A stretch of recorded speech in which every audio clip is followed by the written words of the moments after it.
ايه ده؟ تعال نفك ده ونشوف هقدر اخليها تقعد مده كبيره جدا ولا اختار بقى انهي واحد. تهيألي ده كويس.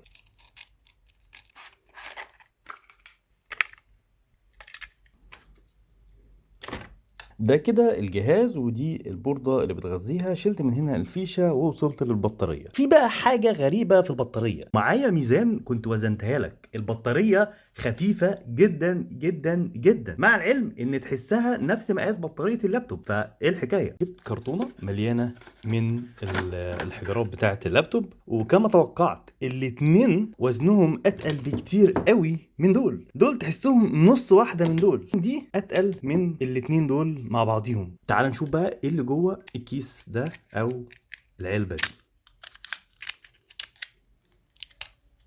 انا متأكد انها هتصدم. ولو جينا نبص كده هتلاقي ان هنا مكتوب 600 مللي. طبعا 18 650 ده نوع البطاريه، بس 18 مللي يوز 3.7.